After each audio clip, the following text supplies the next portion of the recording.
మందు కొట్టి మత్తులో ఉన్న మీ అబ్బాయిని చంపడం నాకు పెద్ద విషయమేం కాదు. ఆయన నా చేతులతో నేను చంపను. నేనింకా ప్రాణాలతోనే ఉన్నానని నాకు గుర్తు చేయడానికి అతను నాకు ప్రాణాలతో కావాలి. బాలాక, మీరు టైర్డ్గా ఉన్నారు. 5 నిమిషాలు వెయిట్ చేయండి, నేను కూడా వస్తాను. ఏమండి, నేను బాలాకతో హాస్పిటల్ వరకు వెళ్తాను. అదంతా కరెక్ట్గా ఉండదు. ఇప్పుడే పోలీస్ స్టేషన్ నుంచి ఫోన్ చేశారు. మీ నాన్నగారు పోలీస్ స్టేషన్లో కంప్లైంట్ ఇచ్చారట. 10:30 కల్లా మనమిద్దరం పోలీస్ స్టేషన్కి వెళ్ళాలట.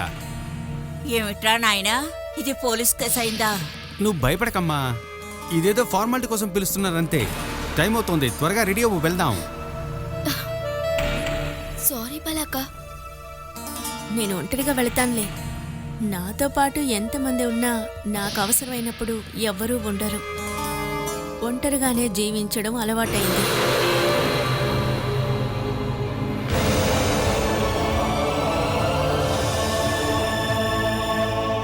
వాడికి ఇలా జరిగింది దీనివల్లేగా.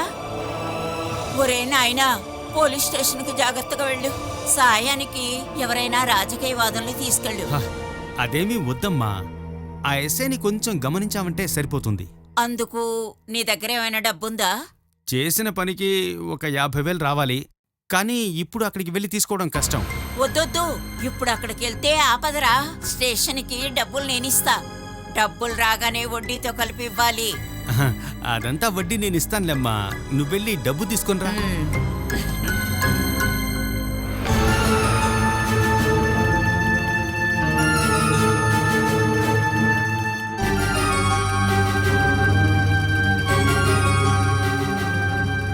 మనం పోలీస్ స్టేషన్ నుండి హాస్పిటల్ దాకా వెళ్దామండి. ఎవరే పోలీస్ స్టేషన్ వెళ్తున్నారు? మీరే కదా చెప్పారు. ఇలా చూడు ఆశ, మళ్ళీ రావు అన్న ఉద్దేశం ఉంటే హాస్పిటల్ ఖర్చులకి అమ్మ ₹1 కూడా ఇవ్వదు. సతీష్ అన్నయ్య దగ్గర ₹1 కూడా లేదు. మనం ఇప్పుడు అక్కడికి వెళ్ళామంటే పూర్తి ఖర్చులు మనమే చూసుకోవాలి. మళ్ళీ అడగడానికి వీలవుతుందా? అందుకే నేను వెళ్ళొద్దని చెప్పాను. ప్రస్తుతానికి మన జీవితాన్ని మనం చూసుకుంటే అంతే చాలే, అర్థమైందా? అది నేను ఆలోచించలేదు. నువ్వు ఆలోచించవే, కానీ నేను ప్రాక్టికల్గా ఆలోచించాక తీరాలి. మన సెంటిమెంట్ ను బయట చూపిస్తే అంతే చాలు. అది చూడకుండా ఖర్చులకు డబ్బులు ఇచ్చామే అనుకో, నష్టమే వస్తుంది. నువ్వు ఆలోచించేది కరెక్ట్ సుమేష్. నువ్వే మంచి తమ్ముడివి. తమ్ముడంటే నీలాగే ఉండాలి. లాభం ఉండేది మాత్రమే చేయాలి కదా. ఇతని ఆలోచనంతా వ్యాపారమే. ఇతనికి రేపు నువ్వు ఒక నష్టంగా మాత్రం మారకూడదని నువ్వు దేవుని మొక్కుకో.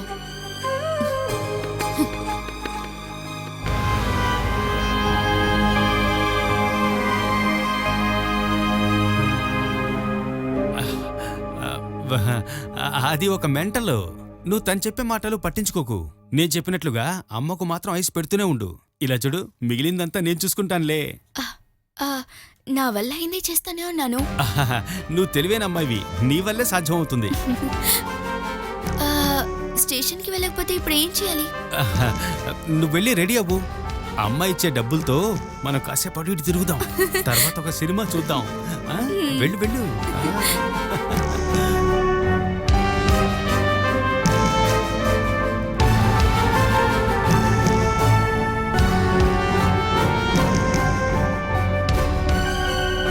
చూపించు, అలా పెట్టుకో. అలాగే తిని.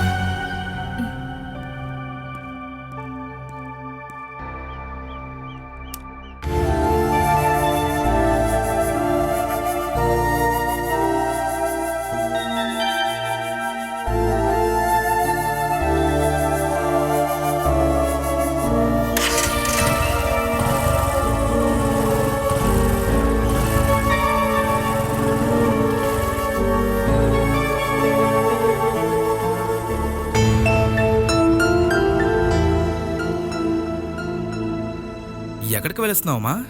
పాలు కొనడానికి. మామూలుగా ఇంతకు ముందంతా నువ్వే పాలు కొనుక్కొచ్చేవాడివి. ఈ మధ్య నీకు ఇంట్లో వాళ్ళని చూసుకోవడానికి తీరిక లేదుగా.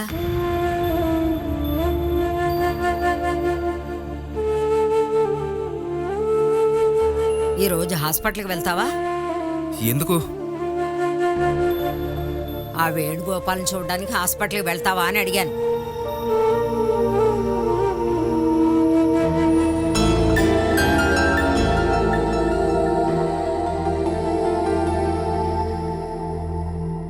నేనెందుకు ఆ మనిషి కోసం వెళ్ళాలి?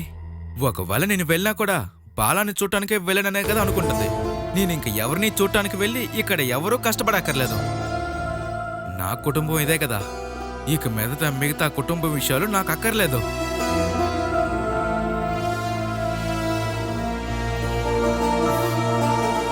నువ్వెప్పుడు తన్ని బాధ పెట్టాలనే నిర్ణయించుకున్నావా? నాకు అలాంటి ఉద్దేశమే లేదు. ఎవరెవరికి ఎలా జరగాలో అలాగే జరుగుతుంది. మనం వేణుని చూడకుండా ఎలా ఉంటాం? లేదమ్మా, నేను వాళ్ళని చూడటానికి వెళ్ళేది జయ వేరేలాగనుకుంటుంది. ఒరే, నీ మీదున్న ప్రేమతో అలా అంటుందిరా. తనకే సపోర్ట్ చేస్తారని నాకు తెలుసు. నిన్న జరిగింది చూశారు కదా. నీ గురించి ఎవరైనా తప్పుగా మాట్లాడతారన్న భయంతో అలా ఉంటుంది. దానికి తగ్గట్టు నువ్వు కూడా చాలా కోపంతో ఉంటున్నావు. ఇక నేను తన దగ్గర ఒక్క మాట కూడా మాట్లాడనమ్మా, సరేనా? దానికి పేరు తప్పించుకోవడం. తనెంతగా మాట్లాడినా భార్య కుటుంబంలో ఉన్న సమస్యలకి భర్త అనేవాడు పట్టించుకుంటే ఎవరికి ఇష్టం ఉండదు చెప్పు? నేనిక మంచిది చేయను, చెడు కూడా చేయను. జయకి హాస్పిటల్కి వెళ్ళి బాలను ఓదార్చాలని ఉంది. కానీ నువ్వేమంటావో అన్న భయంతో ఏమీ మాట్లాడడం లేదు. నువ్వు ఓ పని చేయమను. నువ్వు హాస్పిటల్ వరకు వెళ్ళి వివరాలు తెలుసుకురా. ఇలాంటి పరిస్థితుల్లో మనం పట్టించుకోవట్లేదని జయ వాళ్ళ ఇంట్లో వాళ్ళు అనుకుంటారు కదా. అంత దూరం వెళ్ళాలి కదమ్మా. టైం ఉంటుందో తెలీదు. చూస్తానులేమ్మా, టైం ఉంటే వెళ్తాను. నువ్వు ఖచ్చితంగా వెళ్ళాలి. అహంకారం అంతా చచ్చిపోయి ఇప్పుడు హాస్పిటల్లో పడుకున్న వాణ్ణి నాకు చూడాలని ఉంది. చూద్దాం.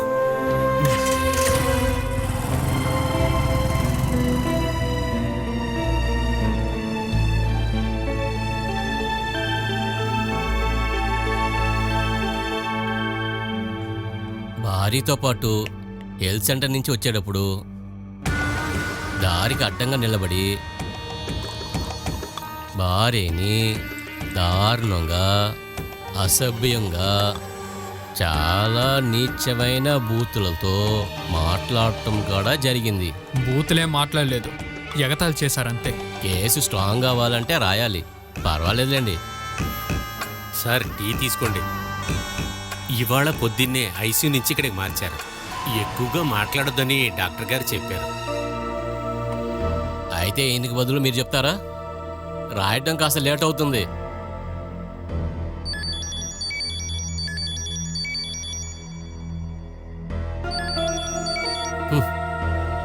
మా ఆవిడండి ఊరినే ఉన్నప్పుడు కాల్ చేయదు. ఏదైనా పనిలో ఉన్నప్పుడే కాల్ చేస్తుంది. హత్య చేయడానికి ప్రయత్నించిన వాళ్ళని ఇంతకుముందు మీరు చూసారా? లేదు. భార్యని అసభ్యంగా మాట్లాడారు కాబట్టి మీరు చూశారు. అప్పుడు భార్య ఏమంది? అలాంటప్పుడు భార్య కూడా సాక్ష్యమే కదా. అది నేను ఇంటికి వెళ్ళే దారిలో తన్ని వెళ్ళిపోమని తిరిగి వెళ్ళే వాళ్ళతో మాట్లాడాను. భార్య ఉన్నప్పుడే పొడిచారని రాస్తాను. అప్పుడే కేసు కాస్త స్ట్రాంగ్ అవుతుంది. కోర్టుకి వెళ్ళినప్పుడు ఆవిడ చూసి అని చెప్పాలి.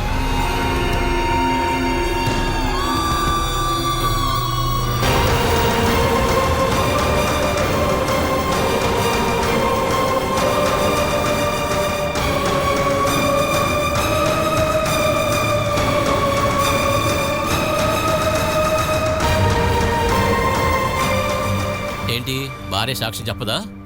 అదంతా వద్దు సార్, ఆవిడ కడుపుతో అయినా ఉంది. పర్వాలేదు. గర్భిణిగా ఉన్న భార్య ముందు భర్తని చంపడానికి ప్రయత్నించారు. కేసు డబుల్ స్ట్రాంగ్ అవుతుంది. కోర్టుకి రావడం అంతా తనకి కష్టంగా ఉంటుంది సార్. దేనివల్ల? అయినా భార్య కోసమే కదా వాళ్ళతో గొడవపడి మీరు పొడిపించుకున్నారు. అలాంటప్పుడు దీనికి పూర్తి కారణం మీ భార్య అవుతుందిగా.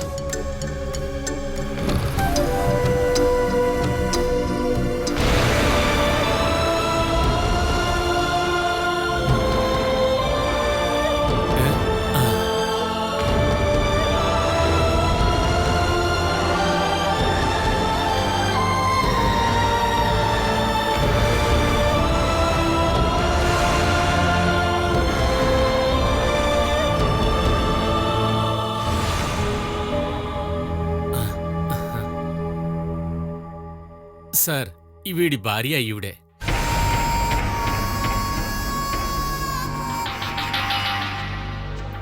నువ్వు వచ్చే విషయం చెప్పుంటే నేను గేటు దాకా వచ్చేవాడినిగా. రూమ్ కనిపెడతానే కష్టపడ్డావా? లేదు.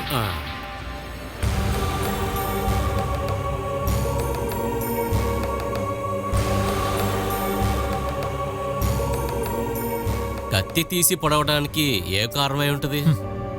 దీనిలాంటి ఒక భార్య రోడ్లో నడుస్తుంటే కొంతమంది మొగోళ్ళు కళ్ళు చేతులు ఉప్పి వసిస్తారు. అందువల్ల వచ్చే సమస్యలన్నిటికీ మొగుడే బాధ్యత అవుతాడు.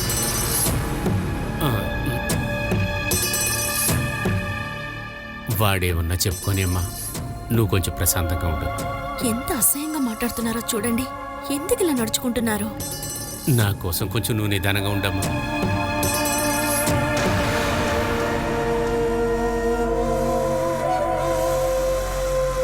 ఇదిగో ఇక్కడ సంతకం పెట్టండి.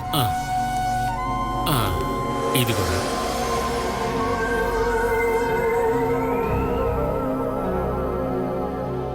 ఇంకా మీరు కూడా పెట్టండి.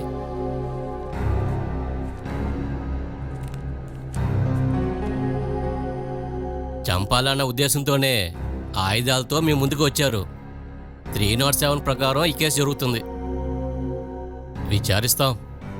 దీనికి కారణం ఎవరో మేము విచారించి కనిపెడతాం. ఓకే, నేను బయలుదేరతాను.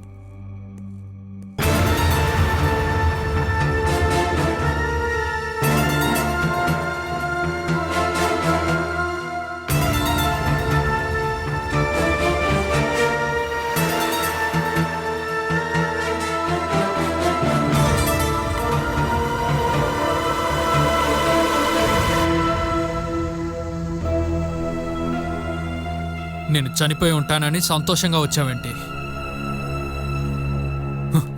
నువ్వు చనిపోకుండా నేను చనిపోనే. మీరు ప్రాణాలతో ఉన్నా చచ్చినా అది నా సమస్య కాదు. మరెందుకు ఇక్కడికి వచ్చావు? నాతో హెల్త్ సెంటర్కి వచ్చిన మనిషి అడ్మిట్ అయింది తెలిసి వచ్చాను. ఇక్కడి నుంచి వెళ్ళిపోమని అరిచినా వెళ్ళను. నా మీద చేయి చేసుకునే శక్తి కూడా ఇప్పుడు మీకు లేదు. నేనొక బాధ్యత తీర్చుకోవడం కోసం వచ్చాను. మిమ్మల్ని కట్టుకున్న మొదటి రోజు నుంచి నన్ను హింస పెట్టిన మనిషిని చూడ్డానికి వచ్చాను.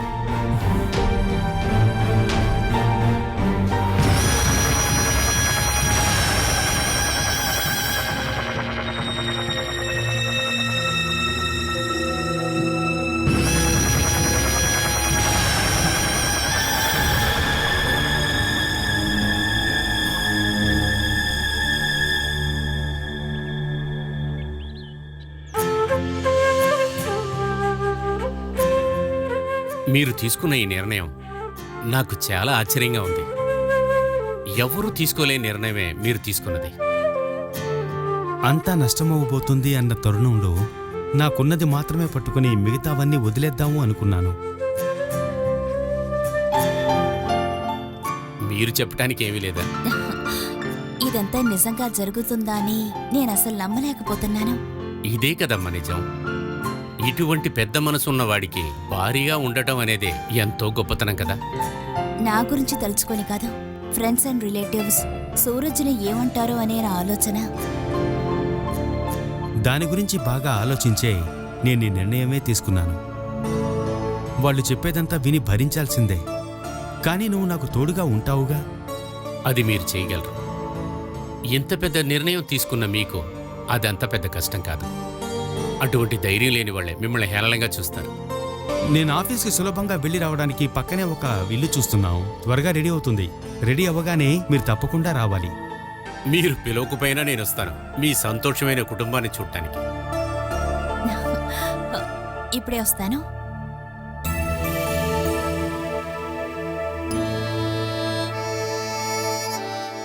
ఇక మీద చమేలి గారిని చూసుకుంటానికి మీరున్నారు కదా. మీ కుటుంబం నుంచి మీరు వేరే బయటకు వచ్చారు. ఇక మీద ఏం జరిగినా మీరిద్దరూ కలిసే ఉండాలి. ఎప్పుడూ గొడవాడుకోకూడదు.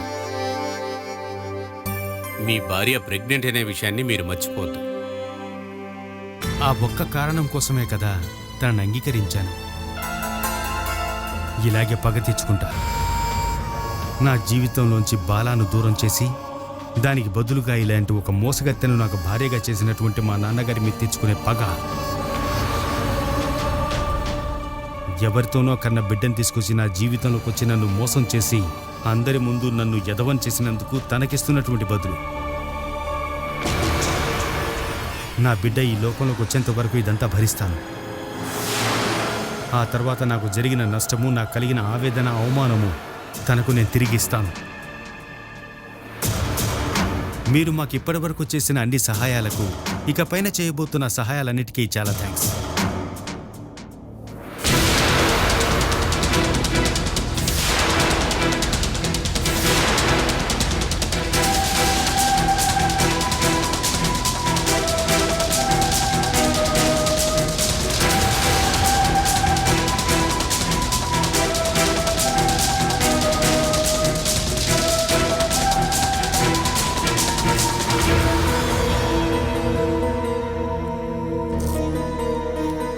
ఎక్కువ స్ట్రెయిన్ అవ్వకండి, చెయ్యి కదలకుండా చూసుకోండి.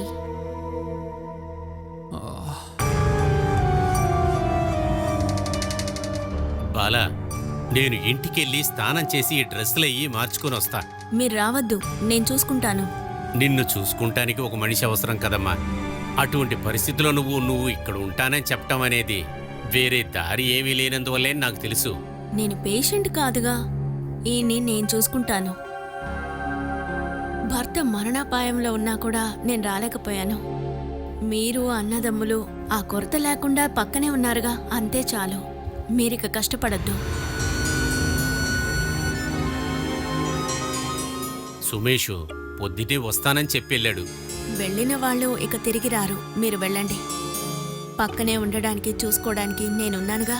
నిన్ను ఒంటరిగా ఇక్కడ వదిలి వెళ్ళటానికి ఒంటరిగా లేనుగా, ఎంతో మంది ఉన్నారుగా ఇక్కడ. సహాయం అని ఒక అమ్మాయి అడిగితే ఎవరు రాకుండా ఉంటారు? భర్తకి ఒంట్లో బాలేదని తెలిస్తే ఖచ్చితంగా వస్తారు. నేను వెళ్ళేసి సాయంత్రం తొందరగానే వచ్చేస్తాను. మీరు అంత ప్రేమ చూపించాల్సిన అవసరం లేదు, వెళ్ళండి.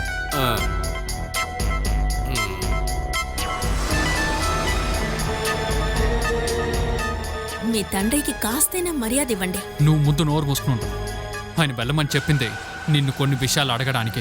మనకింకా సమయం ఉందిగా. టైంపాస్కి ఈ ఆటే బాగుంటుంది. మీరు అడగండి. నన్ను చంపడానికి ఎవరిని ఏర్పాటు చేశావే? ఎవరి పేరు చెప్తే మీరు ఒప్పుకుంటారు? నువ్వు చెప్పేనే వాళ్ళు వచ్చారు. అందులో ఒకడే నన్ను పూర్తి చేశాడు. వాడెవడే? అన్నిటికీ కలిపి ఒక్క సమాధానం చాలా, లేక విడివిడిగా కావాలా? నీకు ఖచ్చితంగా తెలిసే ఉంటుంది. నువ్వే వాళ్ళని రమ్మని ఉంటావు. అవును, నేనే వాళ్ళని రమ్మన్నాను. నా పరిస్థితి చూసి మీలాంటి రాక్షసుడి నుంచి నన్ను కాపాడడానికి వచ్చారు. ఆ రౌడీల్ని ఏర్పాటు చేసింది నేను కాదు, సాక్షాత్ ఆ భగవంతుడు. భగవంతుడి మీద నమ్మకం మనకి పోయినప్పుడే కాదు నేనున్నానని చెప్పడానికే ఇలాంటివి జరుగుతూ ఉంటాయి. అందుకే మీరిప్పుడు అనుభవిస్తున్నారు. ఆ శక్తే మిమ్మల్ని నా ముందు ఇలా చేతగాని వాళ్ళ పడుకోబెట్టింది. ఈ 10 రోజులు నేను నిర్ణయిస్తాను వేణుగోపాల్ ఎలా జీవించాలని, ఏం చెయ్యాలని. నువ్వు ఇంతవరకు చేసిన సహాయం చాలే నాకు. నోరు మూసుకుని బయలుదేరు. నోరు మూసుకుని ఉంటావా? ఈ నిమిషం నుంచి నేనే నీ సంగతి చూసేది. ఇప్పుడే పుట్టిన పసిపిల్లల్లా నేను మిమ్మల్ని చూసుకుంటాను. అది బాల అనే అమ్మాయిని చిత్రహింసలు పెట్టిన వేణుగోపాల్కి నేనిచ్చే గిఫ్ట్.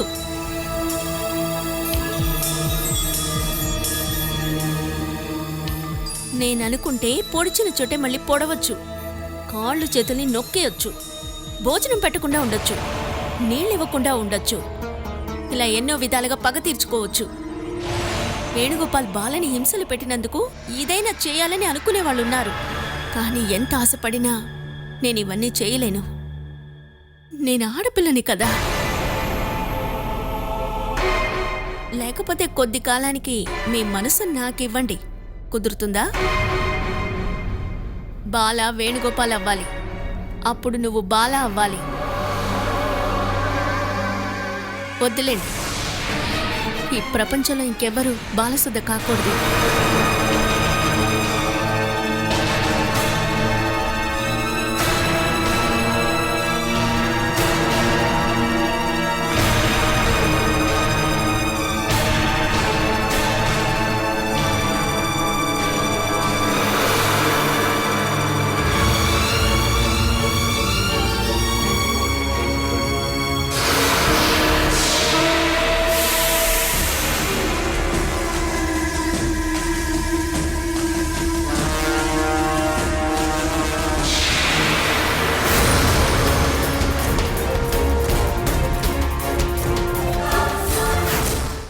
చాలా మిమ్మల్ని అవమానించింది?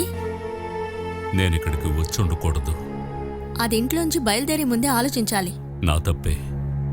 అల్లుడు ఈ పరిస్థితిలో ఉన్నప్పుడు అతన్ని చూస్తూ బాధపడుతున్న నిన్ను చూడ్డానికి, ఓదార్చడానికే వచ్చాను.